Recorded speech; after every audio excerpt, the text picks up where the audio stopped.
Roomba Combo 10 Max versus Dreame X50 Ultra. For me, one of these still leans on a famous name, while the other quietly does the harder job. And that gap shows up the moment you put a mop and pet hair in the same room. These are both premium picks in a similar range, but they handle real homes very differently. And that's where the decision gets made. If you want a familiar brand and a simpler routine on mostly hard floors, one fits. If you've got pets, mixed flooring, and zero patience for babysitting, the other is built for you. Both linked below. How do they really clean? Start with the core job. The Roomba Combo 10 Max has dual rubber brushes and decent suction. And on carpet, it actually holds its own. There's a pattern in independent testing where it pulls embedded dirt better than you'd expect, and pet hair pickup on carpet is genuinely strong. The catch is the suction figure feels modest next to what the X50 Ultra brings. The Dreame X50 Ultra runs up to 20,000 pascals through its dual brush system, and it shows on hard floors with crumbs, litter, and fine dust. The detangling design handles long hair up to almost 12 inches without wrapping the roller into a knot. There's an owner who described going from constant fur tumbleweeds with a husky to basically nothing, and that lines up with what most people report. For mixed flooring with pets, the Dreame is the one I'd trust to stay consistent week after week. Now, navigation. And this is where the gap gets uncomfortable for the Roomba. It still leans on a camera-based system, no LiDAR, and the most consistent complaint across owners is slow mapping, slow cleaning, and rooms it just doesn't finish. One long-term review described going from daily success to finishing roughly one job in 4 after a few months. That's not a one-off. The obstacle avoidance does recognize cords and shoes, and the slim profile gets under furniture, but the routing feels a generation behind. The X50 Ultra runs full 360-degree LiDAR with a retractable sensor that drops the robot to about 3.5 inches, so it slides under low couches the Roomba physically can't enter. It identifies around 200 object types, and it has those little robotic legs that lift it over thresholds up to roughly 2.3 inches. Door tracks, transition strips, awkward rugs, it just steps over them. It's not perfect. Tasseled rugs can still trip it, but as a hands-off navigator, it's in a different league. Mopping. This is where the Roomba's pitch gets thinnest. The smart scrub back and forth motion sounds great on paper, and on light maintenance it does fine. But across multiple owners, the same notes keep coming up.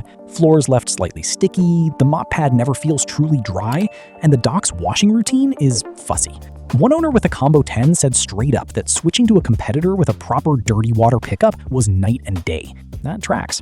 The Dreame uses extendable mop pads that reach into corners, lifts them onto carpet automatically, and the self-cleaning routine actually leaves the pads dry instead of musty.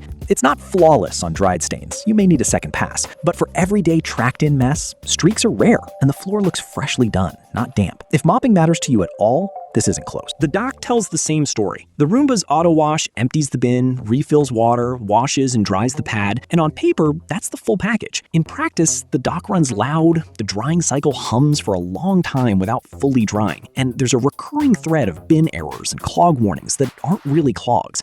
Add iRobot's customer service response times into the mix, and the ownership picture gets shaky. The X50 Ultra's base is quieter. The water tanks are large enough that most people go weeks between refills, and the Ace Clean drying board with 20 nozzles actually finishes the pads dry. Less smell, less intervention, less remembering it exists. If you hate babysitting a dock, this is the one that disappears into the background. Software, quickly. The Dreame app needs a few minutes to learn, but then runs cleanly, with fast mapping, accurate room labels, and reliable scheduling. The Roomba app is more familiar, but owners flag map errors, sluggish updates, and support articles pointing to the wrong model. Day to day, the Dreame is smoother. Price and value. Both sit in a similar premium range. The Roomba tends to discount more aggressively on Amazon and around major sale events, so if brand familiarity and a lower entry price matter, it's the easier sell. The Dreame holds its price more steadily, but packs the LiDAR, the lifting legs, the stronger suction, and the better dock into one box.